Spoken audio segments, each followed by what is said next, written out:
Hello, everybody, and welcome back to Anyhow Anyway by Summer England. I'm your podcast host, Summer England, and we talk about all things cozy, bookish, chaotic, basically whatever's on my mind. That's kind of what we talk about. That's what we're doing here today.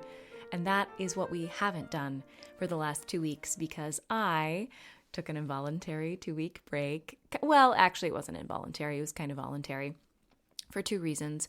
One of which, my kiddo started school, and then the second of which, I submitted my draft. The second draft of my 2 Shakespeare professors vying for the same tenure track position. It is with my agent. I don't know how it's going. I'm hopeful. I feel so much better about this draft than I did the first one. And I'm really excited to hear thoughts and eventual critiques. But I have been working so hard over the summer to complete that while also doing all of my other jobs and such. And so I just took some time. I took some time because I like to stack all of my hard stuff at once on purpose so that when I complete them, they're all done instead of, oh, I completed this one hard thing. Now I have to go to this other hard thing. I would just rather, okay, I know that for the next 3 months, this is how my life is going to look, and it's going to be a little bit more difficult, not necessarily a bunch of suffering, but it's going to be a lot. And then I will have time and space where it is not that. That is how I have discovered I work the best. Once I'm in work mode, kind of like a body in motion stays in motion. And that is how I'm able to complete my drafts. That's how I'm able to do a lot of the things that I do is I'm just going to have 3 months. I'm going to have an academic term, if you will, of a really rigorous schedule and then have some time. And so now we're entering into the era wherein I have some time.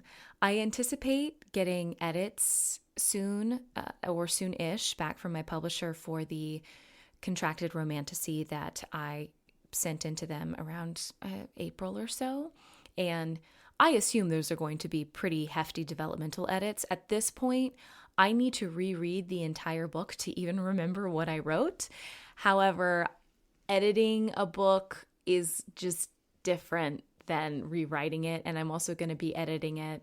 Hopefully that's going to be like the main writing thing I have to do, other than maybe putting together a book proposal for going on submission with the Shakespeare rom-com and such. But that is how that's going. And I'm really excited because as I was writing this Shakespeare rom-com, I've always wanted it to be a book series where we follow different couples. But in this draft, I was able to focus on bringing up the town and bringing up these side characters. And I'm just excited to continue living in that world because I want it to be a little bit in the style or essence of the Pumpkin Spice Cafe series by Laurie Gilmore, where we just are following a bunch of people in the same town, but instead of like cafe owners and shopkeepers and chefs and stuff, it's going to be professors and actors and dramaturgs and scholars and, that type of academia and continuing Shakespeare scholarship. So that's what I've got going. And as my brain is wont to do, because drafting and completing a novel, especially in the second draft where I know so much more of the structure, it is very intellectually stimulating. And so when I finish anything of that sort, the mental vacancy that is now my brain is really overwhelming at first of, oh, there is so much time in the day. There is so much time in the day. What am I going to do with all of this?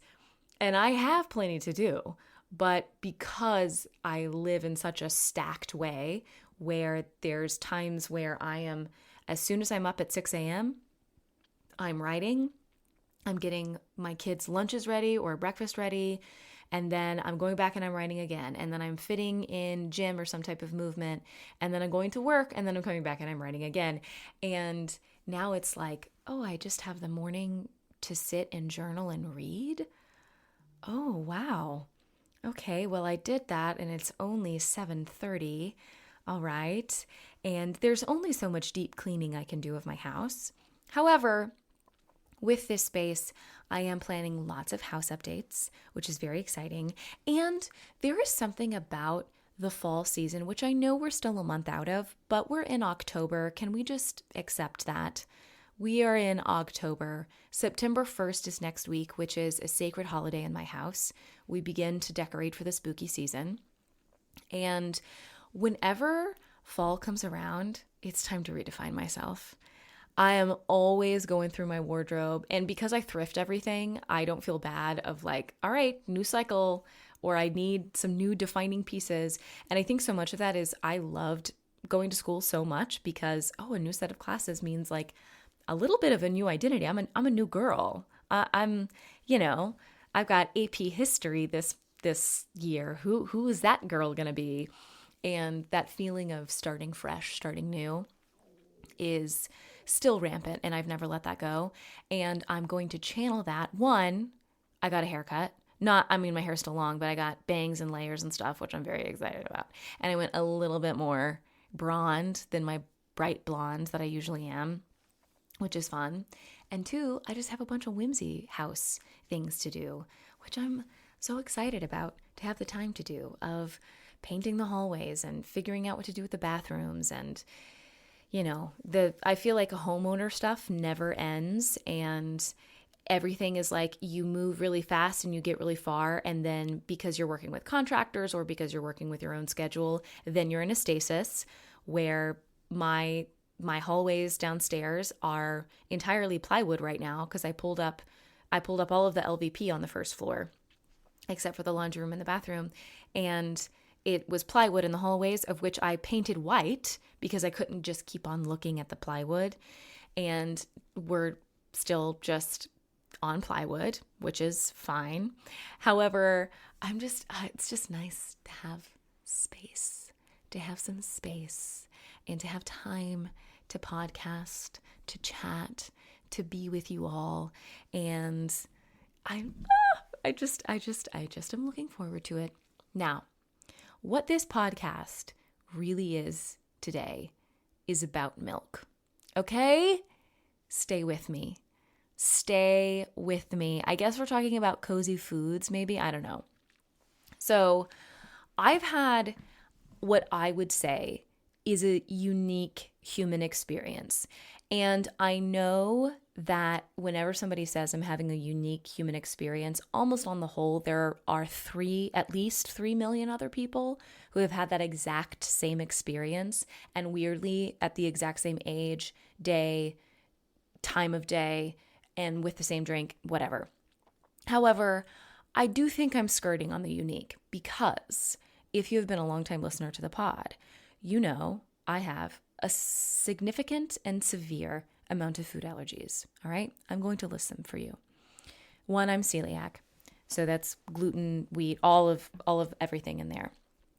And then it's gluten, dairy, soy, peanuts, almonds, lamb, egg, chicken. Am I forgetting other things? Red meat, and I think that was it. And then I would vacillate in sensitivity to oats and basically to really anything I was eating in a day. So that is how I've lived my life for the last 11 years. So I got diagnosed with celiac at 19, and I was a really sick kid. I was feral and I had lots of energy, but then I would, be vomiting once or twice a month, as long as I can remember. It got really bad in high school, and I went to the hospital, all of these different things to try to figure out these horrible symptoms I was having. I was very inflamed. I was very uncomfortable in my body, not from like a weight perspective, but like just there is a difference between like being on the softer side, which I still am, or being like sick, inflamed, and like rings getting caught on fingers and all of that stuff. I was just in pain all the time. And it took a long time, and I had to learn how to advocate for myself in the healthcare system because I had a sinking suspicion I had food allergies.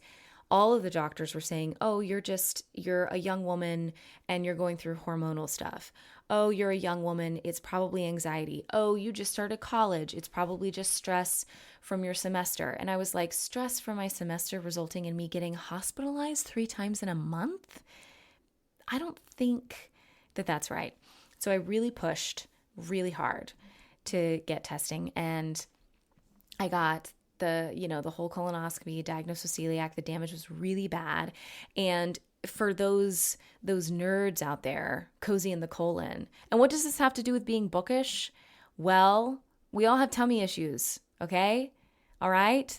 And also, I read a book called Behooved over the summer, and it has celiac representation in it, and it doesn't really come out until the end that, well, it's not a spoiler. Like she has stomach issues all throughout the entire book that's like really debilitating. And you as a reader obviously can track when she's eating bread. And anyhow, more celiac representation fantasy. Thank you very much. Thank you very much. Anyhow, and also, when I was so intent on like becoming a hobbit and going on an adventure, I had to be very real with myself in that I would die. I can't have lamb bread. I can't do any of that. Can I take the ring to Mordor on salad alone? I don't think so. Potatoes, yeah, I could suffice on that. I could definitely live off that, but anyhow. So, when you have untreated celiacs, basically it strips your colon of being able to digest food. Like there's little hairs in your colon that digest all of your food and make sure that you're getting nutrients and separating the fats and doing all this stuff that your body's supposed to do. My body was doing none of that. I was getting 0 nutrients. I had malabsorption, all this different stuff. And I tested positive for all these food allergies at the same time. And my doctor, my GI, said, well, avoid all of these for the foreseeable future. But at some point down the road, you might heal your gut enough to where you can get retested and see if you still have these food allergies or if you are just reacting poorly. Now, for the food allergies, because so many people have, I have already talked about this on videos online. I didn't do the like boutique breath tests or whatever that you can get in the mail and send in. I went to an allergist. And I got skin pricks done and I got blood testing done, extensive. And I went and I did this multiple times during that time just to make sure. Because some people, when I posted about this online, were like, oh yeah, food allergy tests are fake or whatever. I can't believe that we can buy them. And I did not do that type. I went to an allergist. Okay. So when I was 19, I was told, hey, maybe one day. But because I had already lived so much of my life with food hurting me, and those foods in particular, I had to leave them out. And during the first few years when I would accidentally get exposed to dairy or soy or something of the sort, I was able to tell really quickly because I would get sick. It wasn't like how I would get sick with wheat, but my body reacted really negatively to it because it takes a long time to heal a gut as bad as mine was at the time. And there was scarring and all of that jazz. So on my final year in my 20s, I think to myself, you know what? I better just go back to the allergist and get retested, thinking I was actually going to come away with more food sensitivities and food allergies than I had before, because when I made this food allergy appointment, it was before Vyvanse. And as we all know, I have been on a mental health journey and getting medicated for mental health.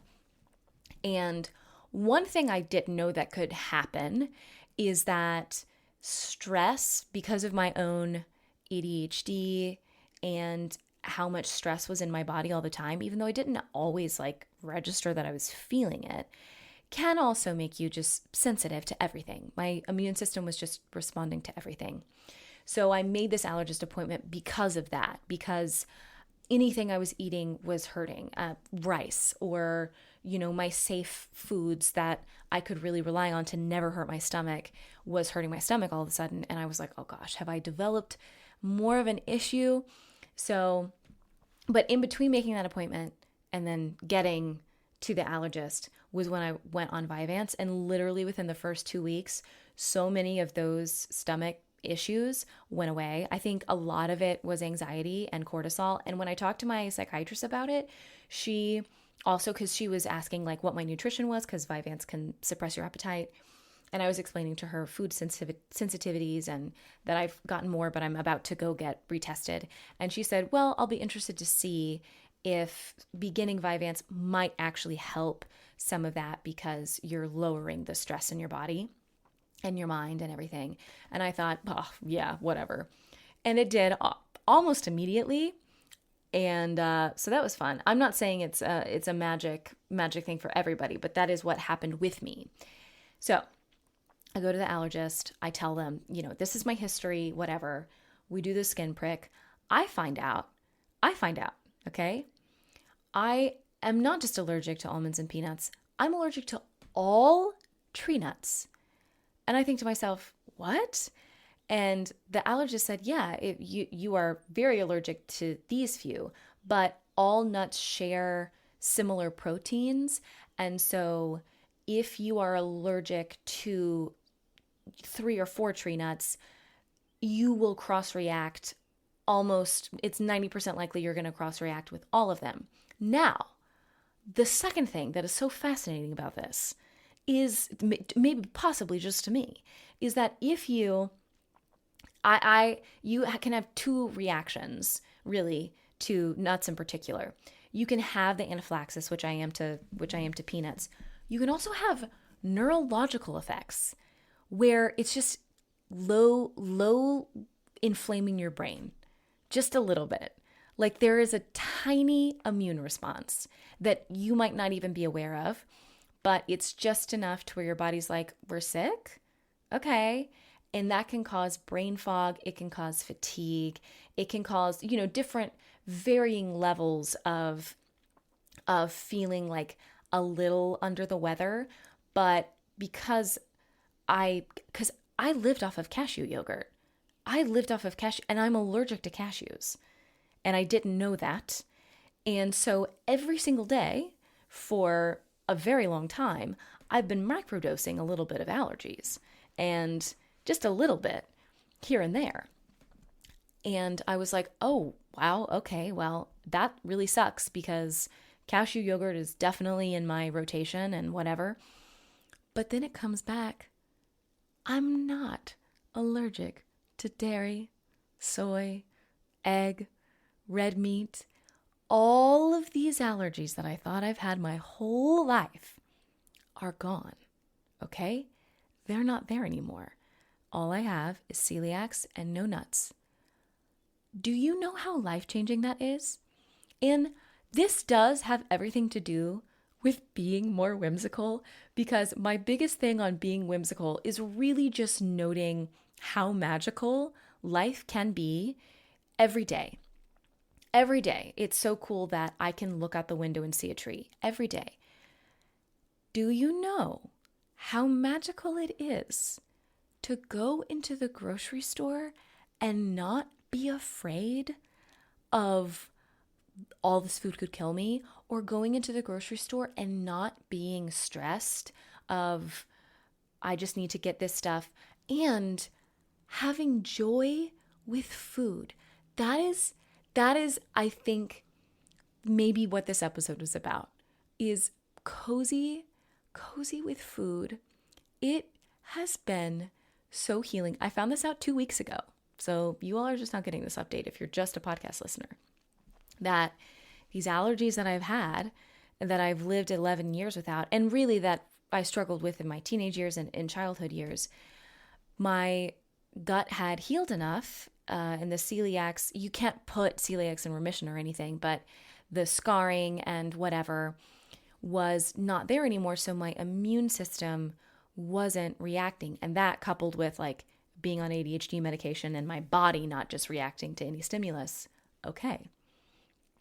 So I learned this. I have one more week of my entire season left, and I didn't want to try dairy while I was going to be Rosalind because I figured that would be like a devastating situation if it went really poorly, because I've not had dairy in 11 years. So I was thinking, oh, I don't know if I have the lactose enzyme. I don't know any of this stuff. Everybody I know in my life is lactose intolerant. So I might not be allergic to dairy, but I could still be allergic to lactose, whatever. So I wait for the season to close, and I have my first experience with cottage cheese.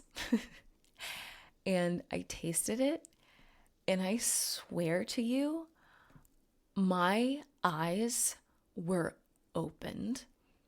I said, this is what food tastes like, because I mean, with the amount of allergies I had, it was kind of hard to enjoy food. Yeah, you could have whole food, you could have a bunch of vegetables, whatever. But the amount of nutrients that is in just like a little bit of yogurt or an egg in comparison to how much food, the safe food I would have to eat in order to get half of the nutrients that are in just an egg and a scoop of yogurt, was ridiculous and kind of tiring, and something I ended up having to track because like your vitamin levels really dip. And I had to be vegan for a while, and then I lost hair because I couldn't get a complete protein because I couldn't have soy, and it was just a nightmare. When I was vegan, I was the most unhealthy I'd ever been. I applaud you if you're vegan for spiritual reasons. That is not, no. I love to get eggs from chickens that I know. I love to buy some dairy from cows that are treated well. Like, I'll do that. But the health improvement I have seen in the last 2 weeks of, I cut out nuts entirely, which was easy to do because now I can have dairy, whatever. And the amount of stable energy I have throughout a day, and I just am satiated when I eat. And I'm sorry, but a Greek yogurt bowl in the morning with some flax and some chia, a little bit of sweetener, it just feels like life has become cozy again. And I know that I'm a cozy person, and I try really hard to make my life cozy, and I don't have to try as hard to do that in the kitchen anymore. I can just have a food that I'm craving that's not going to kill me, and the stress of not worrying about if food's going to hurt me. So you guys, I feel like a little Victorian boy who is having his first experience with food. Like, I'm tasting cheese for the first time. I'm tasting a glass of milk. And I was the type of bitch that would have a glass of milk with dinner every night growing up and watch Westerns with my grandpa. That is how I grew up. That is who I am. I'm going to tell it to you straight. That's who I am at my core, is that little girl who did stuff like that. And I get to be her again. And I just feel so cozy. And walking into a grocery store and just getting to go down every aisle and see what's there, and going to the dairy section. And I went to the farmer's market, and I went to the cheesemonger, and I got to look at their cheeses. And I love goat cheese. I got to pick goat cheese, and I went home and I made myself gluten-free toast with a farmer's market tomato and a sprinkle of goat cheese on top and a little bit of farmer's market honey. And it is so enjoyable. And I've been able to read a book while having a glass of milk. You know, it's these tiny, tiny things that are bringing me so much unique human joy. And going to the grocery store has always been something I love. It's very calming for me. I do like it. But now it does feel magical. It feels like I have been given a superpower. That's what it feels like. It feels like we're going to give you the keys to your favorite amusement park, and no one's there, and you can ride as many rides as you want, and you can do this for however long that you want, and you can always come back and have the same experience. It hasn't gotten old. I'm so grateful And it has reminded me of because I'm a big practice gratitude because, like being able to read a fantasy book and being able to read a queer fantasy book even now is such a magical privilege to have, because even 10 years ago, 15 years ago, when I was a closeted queer kid, it would have been impossible for me to find a queer fantasy novel. And I mean, there were some, but it wasn't like there was still taboo around it, but now it's on the shelves. You can just get it. I can go on the shelves and I can get Can't Spell Treason Without Tea. I can get Legends and Lattes. I can read sapphic smut, and that is so magical. And that same magic applies to also like everyday things as well in eating. So this episode weirdly is dedicated to milk, which is honestly fitting because my life intrinsically changed the moment that I read Morning Glory Milking Farm and posted about it on social media, because that's when my Instagram career sort of started. And I love that way more than TikTok. And I feel like more good things have come from it. That's neither here nor there. But milk has been a part of my life from that moment. And now it's me. Now I'm a whole milk latte girl. And I've always threatened because I've had to be on a restricted diet for so long that the fad of being gluten-free or being dairy-free or whatever, which like if it helps your health, go for it. But this weird diet culture right now that's like, oh, let's cut out whole foods that could have fat in it. I have always despised those people who start that, because I'm like, you don't know how hard it is to subsist on oat and cashew milk against your will, and you're just doing this for fun. You're doing this to get skinny. I have to do this every day of my life. And like when the anti-inflammatory diet came out, I was like, that's how I have to eat every day. You guys, this is how sick people eat. This is how sick people eat. This is coming from me, okay? Yes, whole food. I have eaten so many whole foods. I love it. But this is how sick people eat, okay? Please stop it. No. So I've been able to cozy up with soup and read my books, all right? I've been able to have a glass of milk and then go read my Kindle. These are the things that are happening. So anyways, I this is just really on my mind. And so this episode is about milk. This is a cozy with milk. This is cozy with dairy. And I'll share some more chaotic things in between now and then. Anyhow, I am set on adding a video portion to this, which will come not this week, but hopefully next week. And I'm really excited about that. I'm also going to start adding extra episodes for subscribers to the Substack, which is going to be more focused on things in publishing that I've learned, and really like the nitty gritties about writing routines and such like that. And probably some more, because so many people have questions about ADHD medication and all of that stuff, and they want it in different forms, because I know not everybody's a YouTuber, not everybody's on Instagram, not everybody's on TikTok. And so I'm going to do more dedicated episodes to that for subscribers and such.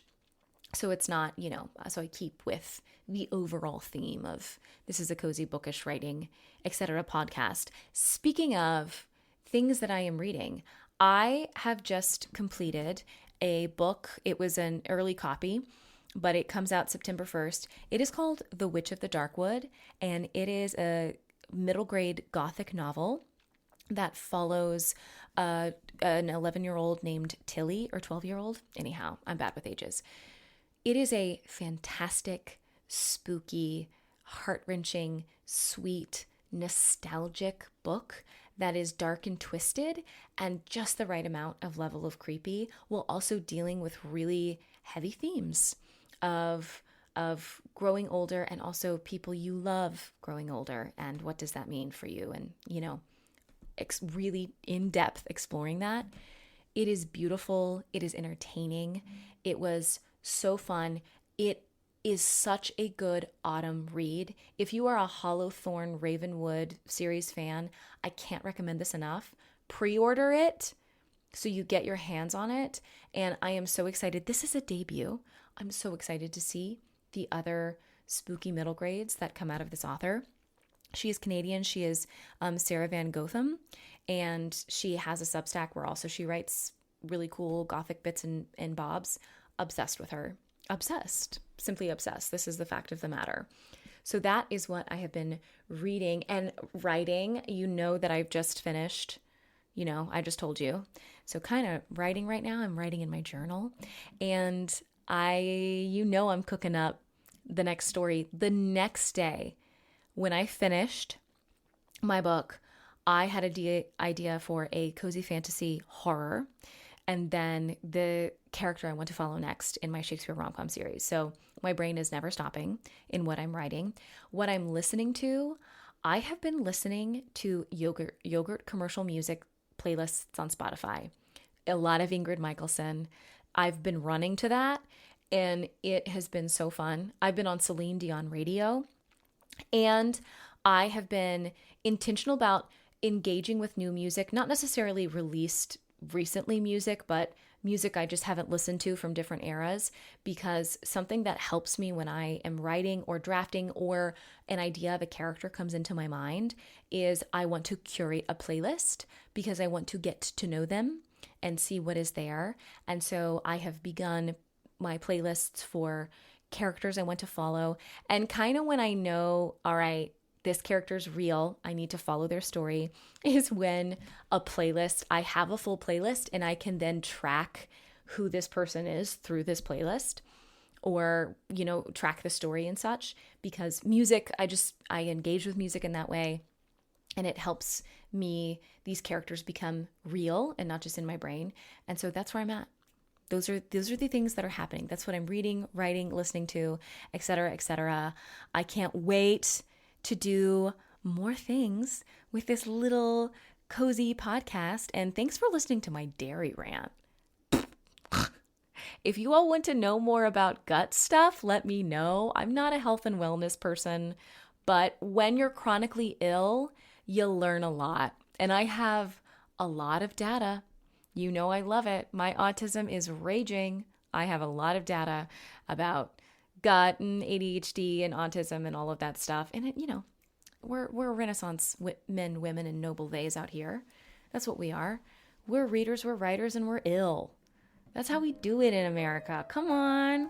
Anyway, stay bookish, stay cozy, drink a glass of milk for me if you want. All right. Bye.